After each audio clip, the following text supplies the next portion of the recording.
Okay, guys, welcome back. It's Grampy here, and let me take that off before I fall to my death. It wouldn't kill me, but it wouldn't be fun. Last little bit on this Wither skeleton farm. So I built and rebuilt a storage solution for this thing 3 times. This is the third one. So I've spent a lot of time here. I never could, this thing produces so many items that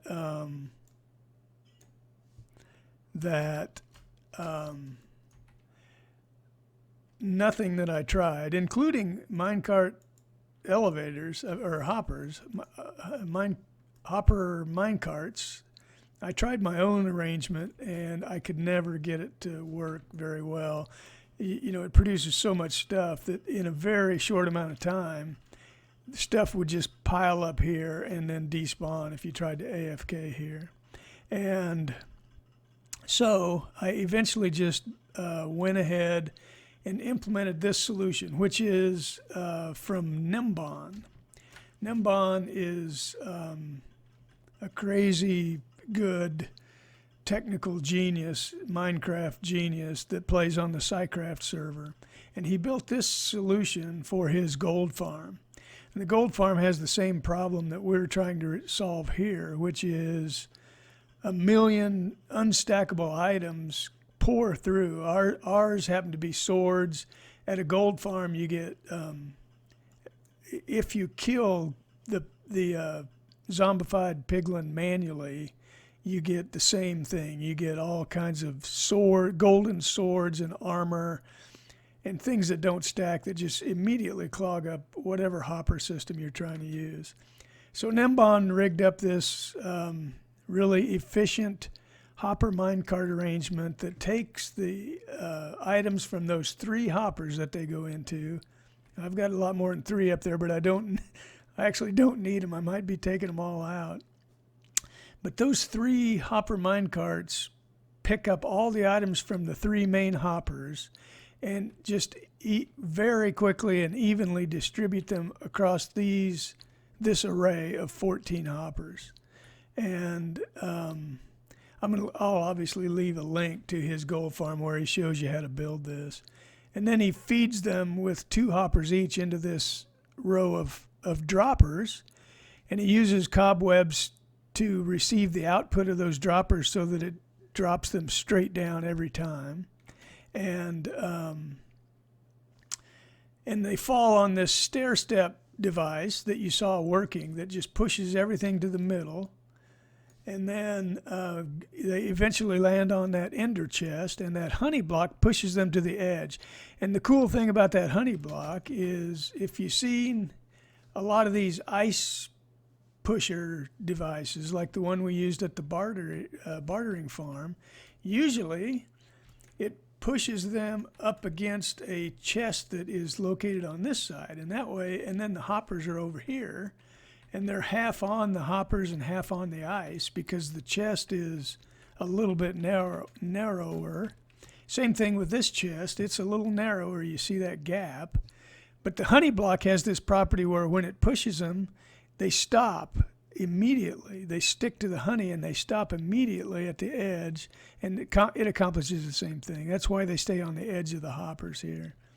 Anyway, that's Nembon's design. I'll leave a link to it. It's really awesome. And then the rest of it is just a standard sorting system. This is Impulse SV's from the Hermitcraft server. This is his design. It's just a standard sorting system, but he added the elements that allow it to have overflow protection. Not many people give Impulse credit for that when they build it, because it's become really the standard. I'm going to turn this on manually and make sure we keep those remaining items. I have no idea why, but I am. So they're done. So that's the manual switch for this thing. Anyway, so this is Impulse's sorting system, and these chests. Now I AFK'd when I did that. When I did that replay mod recording, I AFK'd for 30 minutes and got, you know, probably 3 chests of coal. The first 4 are coal, the next 4 are skeletons, and the last 2 are for wither heads. So about 3 chests of coal, you know, quite a bit of bones, and almost 3 stacks of wither heads in a half an hour. So let's conservatively say that's 5 stacks an hour that this thing is going to produce. So that's kind of what we're looking at. So anyway, guys, I just wanted to wrap this up, and I know that there's too many gaps and pauses and stuff happening off camera for you to build this thing based on, if you wanted to build it based on my recording. But I will leave, obviously I'll leave links to the key people like Nembon and his gold farm so that you can build that collection system if you need one like that. And Ray's Works, who designed a lot of that spawning mechanism, the spawning platforms, and the drop mechanism with the piglins and all that. Logical Geek Boy is the one who gave me the idea for the pack spawning, you know, what do you call that? I don't know what you call it. Putting the additional blocks to make pack spawns happen. And then, anyway, that's the farm, guys. So I don't need all these hoppers. I put them on there just in case stuff started flying around. But anyway, so, guys, that's the Skely farm.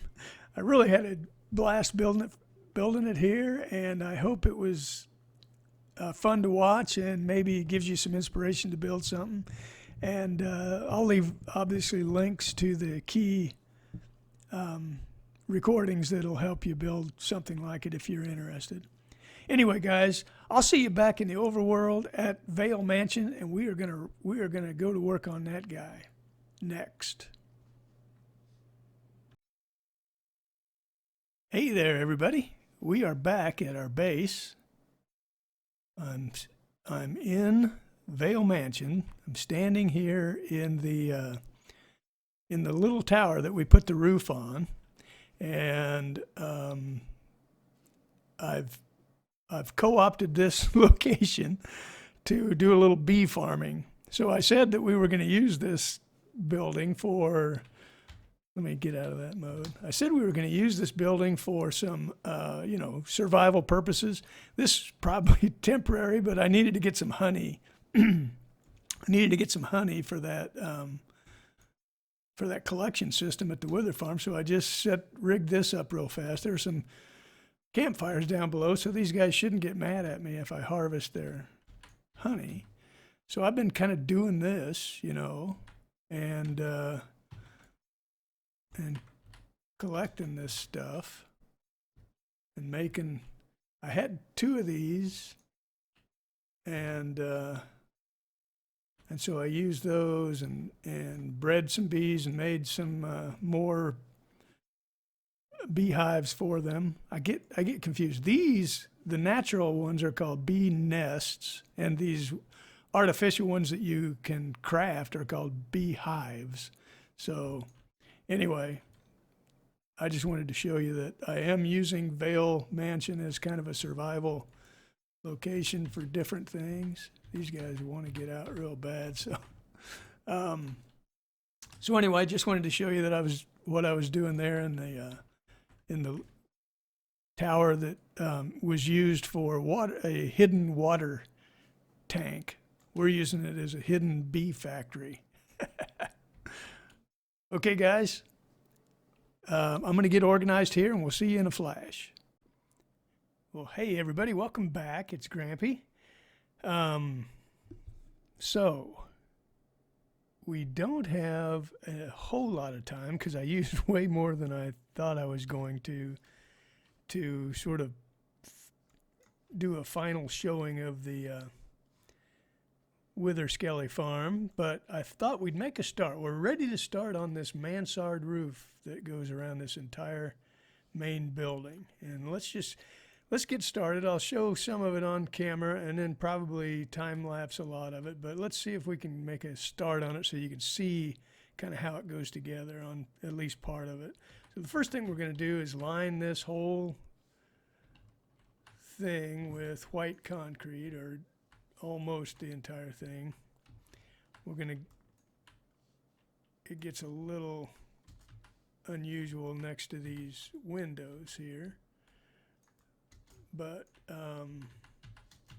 you'll see we're going to go here, and then we're going to come out by one, and that's just going to overhang.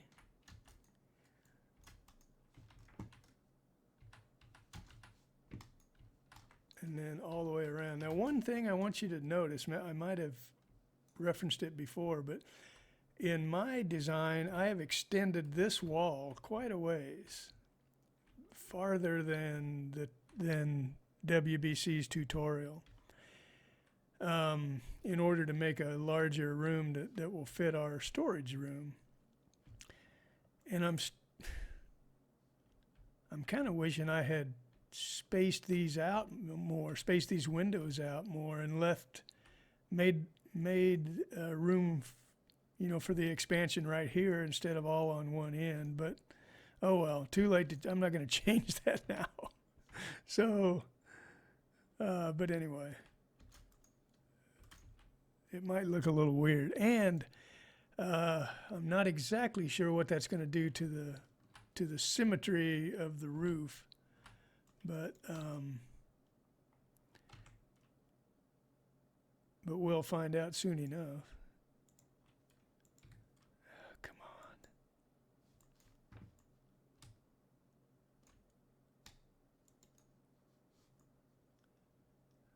on. I think this ring just goes all the way around.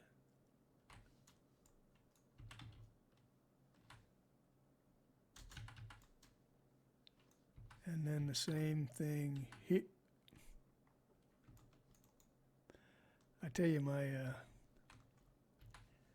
I put some beacons in here if you hadn't noticed. One of them's speed, the other one's jump boost, so I can jump up.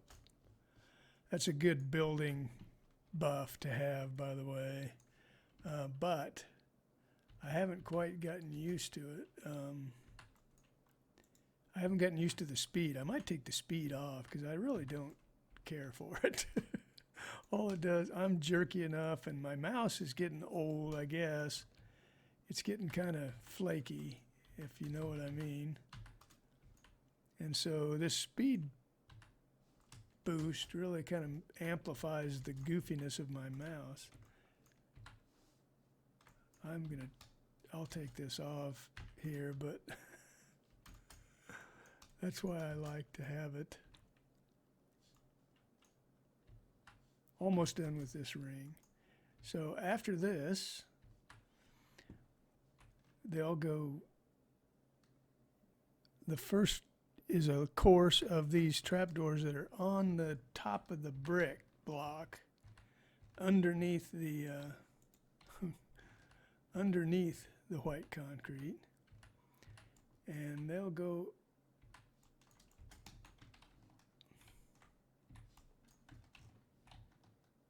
it gets a little weird around these windows, you'll see. This one, they just go out to the edge, like so. And the same on this side, obviously. But this side over here,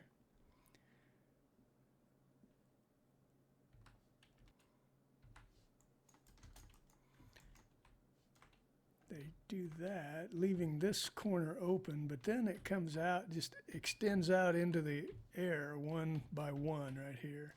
I think that's how that goes. I need to check, but I'm pretty sure it is. So if we replicate that here, we just have one here and then one out in the middle of the space right there, and then we'd start across the back here, just like this.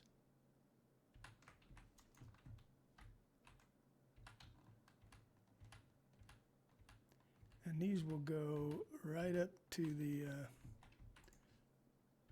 right up to where they can't go anymore. Okay, so then we're going to put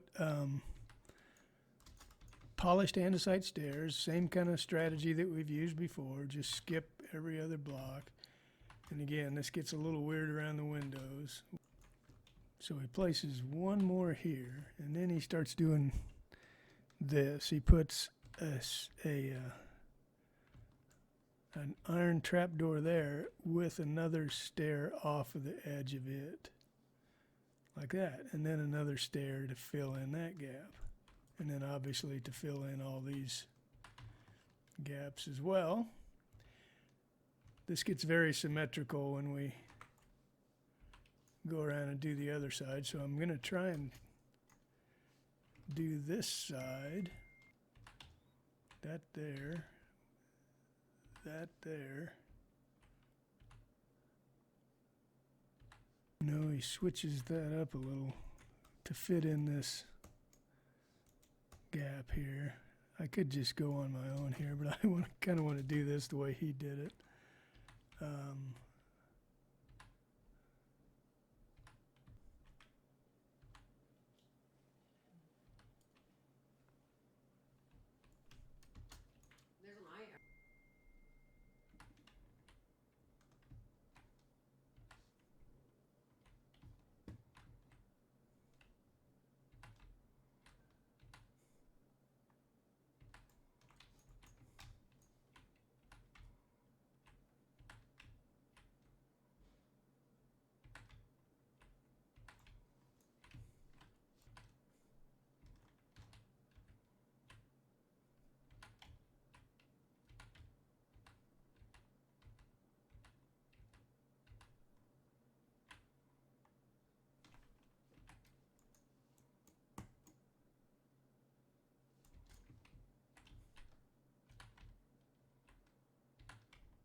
Now, we place these regular andesite stairs like this. So we have 3, and then there's going to be a big window here. So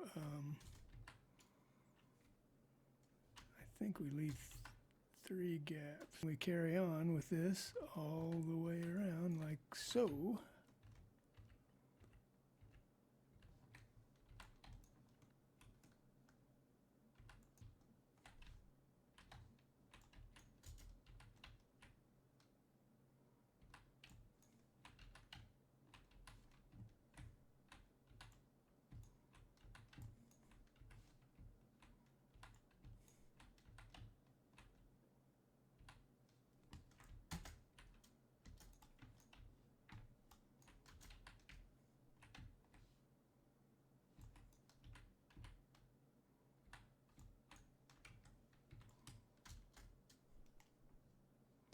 Might run out of andesite here.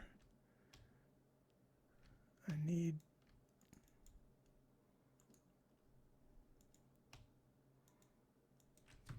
three polished blocks, and those go right in here, by the way. Probably need more than that, but I don't know how much andesite I have. I might have to go down to the mines and look for some more.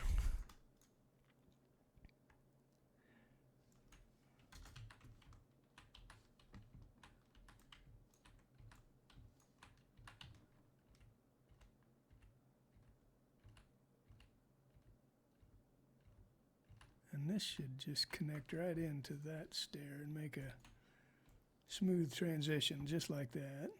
It's taken me too long as usual, so I think I'm going to cut it here because I think this segment has enough material to fill out the rest of this episode for sure, and probably then some. And then we'll come back in the next episode and get right to it. We'll get right to this roof. We'll finish off at least one section of the mansard roof to show you how it's going to look and how it goes together. And then I'll time lapse the rest of the mansard roof around this main section. And that'll probably be an episode as well. And then hopefully one more episode will polish the rest of it off, including the roof on this big tower and sort of the roof that fills in the middle section of this main area. So anyway, guys, I'm going to cut it off here. And thanks for watching this episode. Really appreciate it. And we'll see you in the next one.